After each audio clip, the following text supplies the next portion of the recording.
বর্তমান রাজনৈতিক পরিস্থিতির মধ্যে প্রধান উপদেষ্টা ডক্টর মোহাম্মদ ইউনূসের ও প্রধান নির্বাচন কমিশন সিএসি মোহাম্মদ নাসির উদ্দিনের সঙ্গে দেখা করবে বিএনপি। আগামী রোববার ও সোমবার এই বৈঠক দুটি হতে পারে। বিএনপি মিডিয়া সেল সূত্রে এই তথ্য জানা গেছে। আগামীকাল রোববার বেলা 3:30টার দিকে বিএনপির একটি দল নির্বাচন কমিশনে যাবে। সেখানে তারা সিএসির সঙ্গে দেখা করে আগামী জাতীয় সংসদ নির্বাচনের রোড ম্যাপ নিয়ে আলোচনা করবে। এদিকে আগামী সোমবার 10 ফেব্রুয়ারি দেশের বর্তমান পরিস্থিতি নিয়ে প্রধান উপদেষ্টার সঙ্গে দেখা করার কথা রয়েছে দলটির। সেখানে প্রধান উপদেষ্টার কাছে দেশের সার্বিক পরিস্থিতি নিয়ে নিজেদের অবস্থান তুলে ধরবে বিএনপি। শুক্রবার 7 ফেব্রুয়ারি দলের চেয়ারপারসনের রাজনৈতিক কার্যালয়ে দলের স্থায়ী কমিটির জরুরি বৈঠকে এমন সিদ্ধান্ত হয়েছে বলে সূত্র জানিয়েছেন। স্থায়ী কমিটির বৈঠকে ধানমন্ডি 32 নম্বর সহ সারা দেশের ভাঙচুর সংস্কার কমিশনের প্রতিবেদন ও সমসাময়িক রাজনীতি নিয়ে আলোচনা হয়েছে। সেখানে সিদ্ধান্ত হয়েছে প্রধান উপদেষ্টার সঙ্গে দেখা করার। আগামীকাল রোববার বিএনপি মহাসচিব মির্জা ফখরুল ইসলাম আলমগীর আমেরিকা থেকে দেশে ফিরবেন।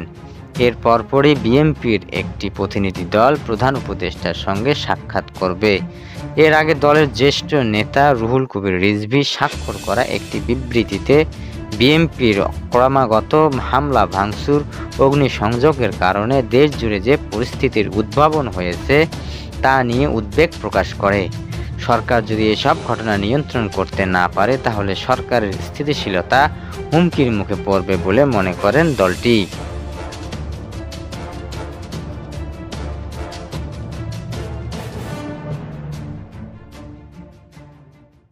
5 ফেব্রুয়ারি 6 মাস পূর্ণ হলো জুলাই গণ অভ্যুত্থানের। ছাত্র জনতার আন্দোলনে আওয়ামী লীগ সরকারের পতন ঘটে 5 আগস্ট। ঐতিহাসিক এই বিপ্লবের বিজয়ের ধারায় সূচনা হয়েছিল সরকারি চাকরিতে কোটা পদ্ধতি বাতিলের দাবির আন্দোলনের মধ্য দিয়ে। এটি পরে সরকারের কঠোর অবস্থানের কারণে আরও প্রবল হয়ে উঠেছিল, যা 2024 সালে 5 আগস্ট চূড়ান্ত রূপ লাভ করে।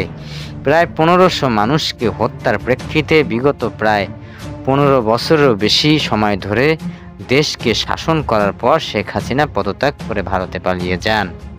এসব হত্যাকাণ্ডের জন্য শতাধিক মামলা হয়েছে। এই মামলায় সাবেক আইনমন্ত্রী আনিসুল হক সহ 27 জন মন্ত্রী গ্রেপ্তার হয়েছে ক্ষমতাচ্যুত হাসিনা সরকারের 5 জন প্রতিমন্ত্রী ও 3 জন উপমন্ত্রী। গ্রেপ্তার হয়েছে 3 উপদেষ্টা। এর বাইরে গ্রেপ্তার হয়েছে কারাগারে আছেন হাসিনা সরকারের সাবেক 43 সংসদ সদস্য ও সাবেক 11 জন আমলা। এছাড়া পুলিশের সাবেক 2 জন পরিদর্শক সহ আইজিপি 28 জন পুলিশ কর্মকর্তা গ্রেপ্তার হয়েছে। পাশাপাশি আপিল বিভাগের অবসরপ্রাপ্ত 1 জন বিচারপতি ও 5 জন সাংবাদিক গ্রেপ্তার হয়েছে। আরও গ্রেপ্তার হয়েছে বিভিন্ন ব্যবসায়ী সহ নানা শ্রেণীর পেশার মানুষ। আইন শৃঙ্খলা রক্ষাকারী বাহিনী কর্মকর্তাদের ভাষ্য অনুযায়ী শেখ হাসিনার পতনের পর থেকে দেশে তার সরকার ও দলের নেতাকর্মীদের গ্রেপ্তার অভিযান অব্যাহত রয়েছে। সর্বশেষ গত 30 জানুয়ারি গ্রেপ্তার হয়েছে সাবেক সমাজ কল্যাণ মন্ত্রী নুরুজ্জামান। এছাড়া গ্রেপ্তার সাবেক 27 জন মন্ত্রী হলেন আইনজীবী আনিসুল হক। সংশ্লিষ্ট সূত্র অনুযায়ী গ্রেপ্তার সাবেক মন্ত্রীদের মধ্যে বিভিন্ন মামলায় আনিসুল হকের মোট 51 দিনের রিমান্ড মঞ্জুর করেছেন আদালত। পুলিশ ও আদালত সংশ্লিষ্ট সূত্রে বলছে, 5 আগস্টের পর গতকাল পর্যন্ত ঢাকা মহানগরের বিভিন্ন থানা ও আদালতে শেখ হাসিনার বিরুদ্ধে হত্যার চেষ্টা, গুম ও অপহরণের অভিযোগে 276টি মামলা হয়েছে ভুক্তভোগীরা।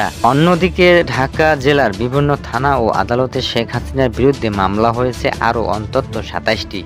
সেই হিসেবে ঢাকা মহানগর ও ঢাকা জেলার শেখ হাসিনার বিরুদ্ধে মামলার সংখ্যা 303। এর মধ্যে 2 শতাধিক মামলা হচ্ছে হত্যার। মামলার তদন্তের বিষয়ে ঢাকা মহানগর দায়রা জজ আদালতের প্রধান public prosecutor PP Omar Faruk বলেন, জুলাই আগস্টের পৃথিবীর ইতিহাসের নিকৃষ্টতম গণহত্যা সংঘটিত হয়েছে। নির্বিচারে আওয়ামী লীগ, তাদের সহযোগী সংগঠনের সদস্য, আইনশৃঙ্খলা রক্ষাকারী বাহিনীর সদস্যরা ছাত্র জনতার শিশু কিশোরকে গুলি করে হত্যা করেছে।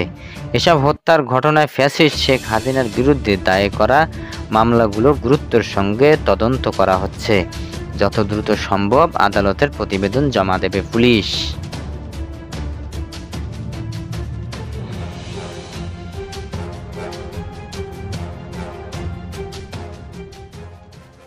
অন্তর্বর্তী সরকারের প্রধান উপদেষ্টা ডক্টর মোহাম্মদ ইউনূসের বিরুদ্ধে ভারতীয় মিডিয়া ষড়যন্ত্র করছে বলে মন্তব্য করেছেন প্রেস সচিব শফিকুল আলম। তিনি বলেছেন, ২৪-এর গণ অভ্যুত্থান ও প্রফেসর ইউনূসকে নেতিবাচকভাবে বিশ্বে তুলে ধরতে বিপুল অর্থের বিনিময়ে বড় ষড়যন্ত্র হচ্ছে। এতে জড়িত রয়েছে ভারতের মিডিয়া। শনিবার জাতীয় প্রেস ক্লাবের ২৪-এর গণ অভ্যুত্থান নিয়ে দ্রোহের গ্রাফিতির প্রকাশনা উৎসবে তিনি একথা বলেন। চলমান পরিস্থিতিতে সবাইকে শান্ত থাকার আহ্বান জানিয়ে প্রধান উপদেষ্টার প্রেস সচিব বলেন যে, যেখানে আছেন সবাই শান্ত থাকুন, তবে ফ্যাসিস্ট সরকার যাতে ফিরে আসতে না পারে আমাদের সবাইকে এ বিষয়ে ঐক্যবদ্ধ থাকতে হবে। তিনি বলেন, স্বৈরাচার সরকার যাতে ফিরে আসতে না পারে সেদিকে সবাইকে সজাগ থাকতে হবে। পতিত সরকার যাতে মাথা চাড়া দিতে না পারে গ্রাফিক্সের মাধ্যমে তা ছড়িয়ে দিতে হবে।